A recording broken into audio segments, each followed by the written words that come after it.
রাজধানী ঢাকাসহ দেশের ১৩টি অঞ্চলের উপর দিয়ে ধেয়ে আসতে পারে অস্থায়ী ঝোড়ো হাওয়া ও বজ্রসহ বৃষ্টি।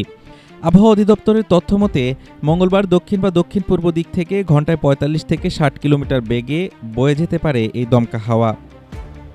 রংপুর, দিনাজপুর, বগুড়া, টাঙ্গাইল, ময়মনসিংহ, ঢাকা, খুলনা, বরিশাল, পটুয়াখালী, নোয়াখালী, চট্টগ্রাম, কক্সবাজার ও সিলেট বজ্রবৃষ্টি ও দমকা হাওয়ার আশঙ্কায় সংশ্লিষ্ট এলাকার নদীবন্দরগুলোকে ১ নম্বর সতর্ক সংকেত দেখাতে বলা হয়েছে।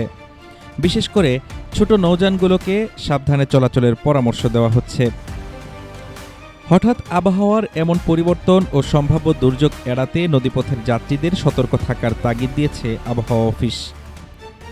বর্ষায় নদীপথের যাত্রা সবসময় খানিকটা ঝুঁকিপূর্ণ, তাই নদীবন্দরে ১ নম্বর সতর্ক সংকেত থাকা অবস্থায় ছোট ছোট নৌযান ও লঞ্চগুলোকে অতিরিক্ত সতর্কতা অবলম্বন করার পরামর্শ দিচ্ছে আবহাওয়া দপ্তর।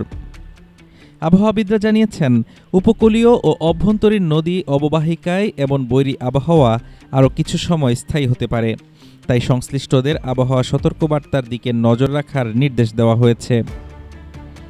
হাফিজুর রহমান তুষার, ঢাকা টুডে।